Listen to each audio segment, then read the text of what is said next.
How lucky you are to have your mental ability expanded by the removal of the branches representing conventionally wrong thinking, because only then will you realize that everything is consciousness and that any further cause is a despot. Furthermore, if you put your faith in an outside power, you are waging a lost battle. Emerson claimed that man surrounds himself with images of himself. Each soul fashions for itself a realm beyond a realm and a home beyond a home. The only person who can fully see you is you. Create a world for yourself that is greater than the one that is currently visible to you as a result. The world you seek is already here, and it will grow enormously in the future. Try surrounding yourself with people who are the real you when you're feeling down. Consider the images that your mind's composition has painted on your world as a painting. There are already as many patterns on your canvas as there are people on the earth thanks to your eyes' boundless consciousness. Turn to yourself and claim your desire for yourself. Feeling yourself in its center, draw the image you have in your head onto the canvas. Everything is at your disposal. The strength of your desire will determine if it manifests. Since you alone are accountable for the happenings in your own life, keep your attention on yourself at all times. Maybe you thought you failed because you had a concept that never came to pass. The absence of a sense of naturalness, however, is the sole cause of failure, I can assure you. An assumption doesn't suddenly become true. In direct proportion to how natural a possession emotion feels, a want is also gratified. If something does not feel natural to you, it is not in your nature. To ask in my name is to ask in my nature or character. As a result, when you ask, you must think you already know the response. Whatever you ask for in prayer, have faith that you will get it. Since consciousness is the only reality, it's imperative to have your wish come true. And everything you see is only a representation of your mental state. It is useless to look for anything before you discover its source, since an effect depends on a state of consciousness, and you cannot find the effect without being its cause. Furthermore, if you do not believe that the desired condition is normal, you will not be able to externalize it because consciousness is so readily observable.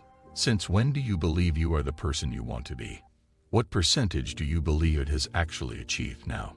Matthew asks, "How long will I be with you, you faithless and perverse generation?" Do you cling to the truths you already possess? So I'm hoping. Because nothing can be done without faith. It serves as the cornerstone of the desired result and the source of every phenomenon. You are being perverse and will fail if you let the most recent headline or news story lead you away from your intended direction. The definition of perverse includes the idea of turning in the wrong direction without having a fixed destination or single-minded goal. If success is your ultimate objective, though, you must maintain that attitude until you are unable to withstand the feeling of victory.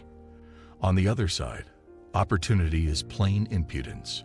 If you are adamant in your assumption, won't your blatant blockage stop you from accepting your senses' denial of your assumption and force you to rearrange reality's elements to conform to your assumption's pattern instead? The requirement to mold and create one's mental structure in this world, it is crucial to be manifest. It's critical to persist until discovering fulfillment comes naturally. A transformation happens organically when it is time for it to. Jacob told the Lord, "I won't let you go until you bless me."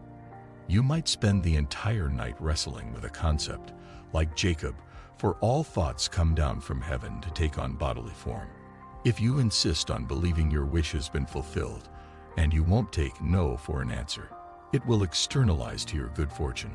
Scripture tells the story of a man whose child had died, but when he went to the man of God, he asked that the kid be made alive.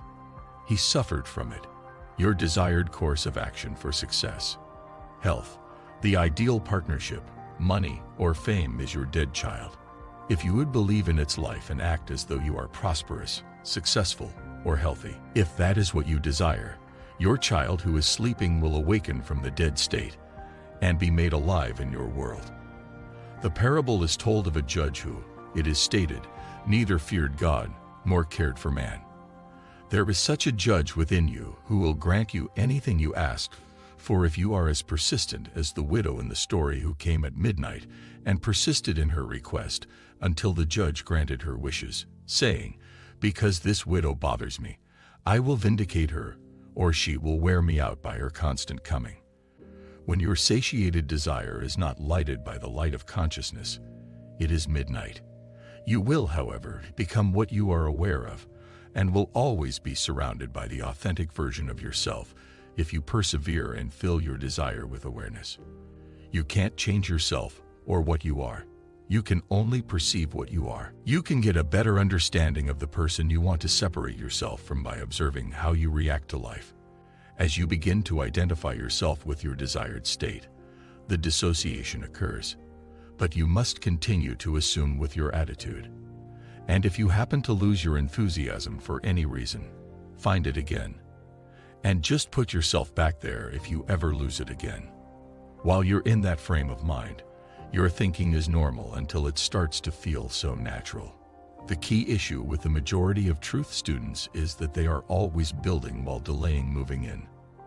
When you achieve the desired state, feel it all around you, like a prayer that has been heard, and then merge with it so completely that it becomes the source of your thoughts. You alone, and no one else, determine when the state will externalize. That state will come to pass if you keep viewing the world that way. If you have a focused mind that is unbending and unaffected by distractions, the image of your heart's desire will fill your screen of space. Your faith will delay it if you have faith in a supporting force, though. Your awareness is the source of the word's power. It is heavenly and unbroken. There is only one thing. Jacob is struggling with it, as I stand there on a number of levels. When the struggle is about desire, as it is when Israel is born, you might think your name is John Brown or Mary Smith. But you ought to abandon a mood and take on a new nature. I am is your real name, and nature describes your predominant mental state. Failure in your new relationship when new phenomena appear to serve as witnesses to your imaginative inner eye will only occur if you lack initiative and frequently revert to the mood you're trying to break yourself free from. If you are aware of what you want and already have, you won't let anything on earth stop you from expressing it. Instead, you'll avoid distractions and keep your momentum by walking in the mood of fulfillment that is currently in charge. Desire is a secret self. You already have what you want if you want it. You must, however, imagine that your prayer was heard and answered. Because all you can do is think you already have it. Will it arrive? Anyone who prays effectively becomes the one who both initiates the requested action and provides it. It cannot be given by any other being. The one who mentally rearranges things is the one who grants the answered request. Develop thinking organization skills.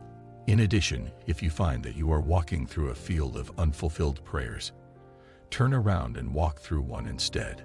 Keep in mind that trust is the foundation of hope. Evidence of things we are unable to see. All prayer begins and ends in consciousness because it is the only source of reality and matter. The entire book of Hebrews is focused on the concept of faith. Faith is seeing someone who was before invisible and is the substance of things hoped for. They received this wonderful news along with us, but because it was not accompanied by faith, it was useless to them. It's excellent news when desires are satisfied. Without faith, desire is pointless, since faith is the understanding that desires are genuinely fulfilled. As you can see, creation is already finished. We are only beginning to grasp more and more of it. Lack of trust would be a denial of the reality of the assumed state. If you limit yourself to your bodily senses, which go against all you want, you won't know faith. But with faith, what is invisible will manifest. When you carry yourself with the conviction that you are the kind of person you want to be, it will come to fruition and be clear to everyone. Enjoy manifesting.